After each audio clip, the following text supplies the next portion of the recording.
ओम शांति। तो निमित्त बच्चे देखिए, आत्मा निमित्त बनी हुई यज्ञ कुंड का विनाश कराने के लिए, जिसका नाम पड़ता है अविनाशी अश्वेत रुद्र गीता ज्ञान यज्ञ कहते हैं। रुद्र के द्वारा स्थापित किया हुआ गीता ज्ञान यज्ञ है।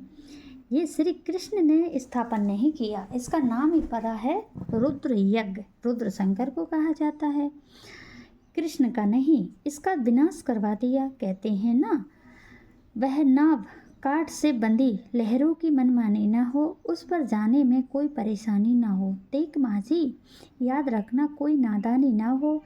नाव हो पानी में लेकिन नाव में पानी ना हो। इसका मतलब है अगर नाव में छेद हो जाता है तो पूरी नाव में बैठने वाले डूब जाते हैं।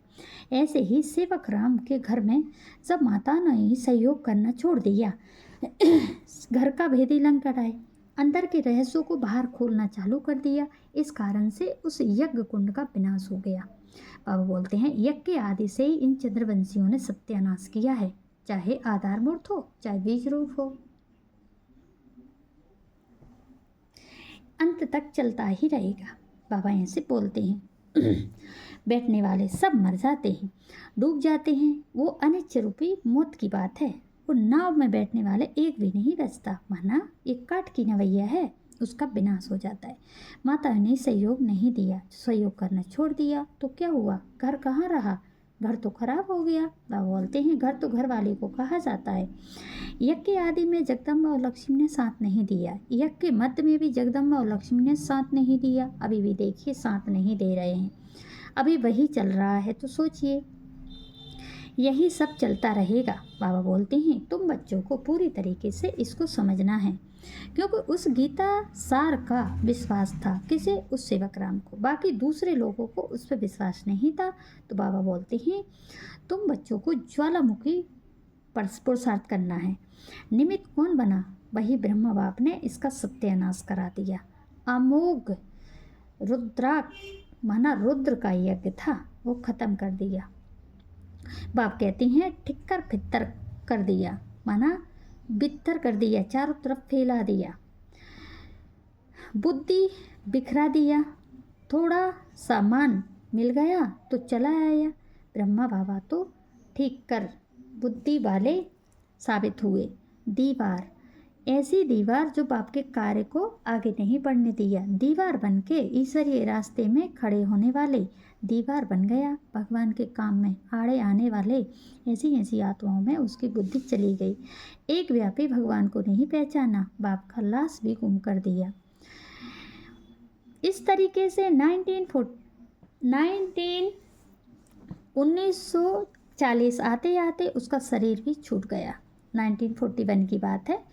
उसके बाद में 1941 से लेकर के 1947 बाबा कहते हैं, जब झगड़ा होता है तो ब्रह्मा बाबा नदी पार करके कराची चले जाते थे। वो नदी पार करके जाते थे, भाग जाते थे। घर में झगड़ा हुआ, ब्रह्मा बाबा भाग गए। बाबा क्या कहते थे? भागना करना ये किसका काम है? ये तो माताओं का काम है। यही करने वाले थे, तो उसको पता है हम तो पकड़ जाएगा। फिर ब्रह्मा बाबा कराची चले गए, हम यहाँ से चले जाएं। उसका एक बंगला था, वहाँ पे रहते थे। फिर आते और लोग आते थे, सब मिल के क्या करते थे? झगड़ा ख़त्म हो जाता था, फिर चले जाते थे। ऐसे ही काम करते रहे। ब्रह्मा बाबा ने कौन सा काम किया? बाबा कहते हैं, कृष्ण की राशि मिलाई जाती है। एक ही व्यक्ति था जिसका शरीर छूट गया, फिर दोबारा जन्म लेकर आता है। वो माता की बात है ना। तो गीता माता, राधा माता, ये किसके पक्ष में चले गए? ब्रह्मा बाबा के पक्ष में चले गए।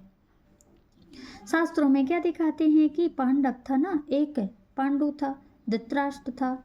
पांडु और धृतराष्ट्र की कहानी सुना होगा आप लोगों ने। वहाँ पे बताया जाता है कि वो पांडु थे ना, पांडु जब शरीर छोड़ के चले गए, 7 रास्ता के बाबा बोलते हैं किसके साथ में चले गए? धृतराष्ट्र के साथ में। जितनी भी सत्ता थी, जितनी भी जो बाबा का संपत्ति था, सब धृतराष्ट्र के हाथ में चली जाती है। उसके कंट्रोल में था। तो बच्चा कौन? ब्रह्मा बाबा। और वो क्या बन के बैठ गया? अंत में गीतापति भगवान बन के बैठ गया। धृतराष्ट्र जो ब्रह्मा कुमारी आश्रम की जो बाबा की धन संपत्ति जो मुरलियाँ थी उन सब का स्वामी बन के बैठ गया। बाबा बोलते हैं राष्ट्र की धन संपत्ति को रख लिया। पांडु बाबा का पाठ है, रामवाली आत्मा का पाठ है। कंट्रोलर था तो बच्चा कौन बन गया? बच्चा तो पति बन गया, बन के बैठ गया। अंत में गीतापति भगवान वही कहलाने लगा, अभी भी उसे वही निश्चय है। तो बाबा बोलते हैं ब्रह्मा बाबा क्या हैं?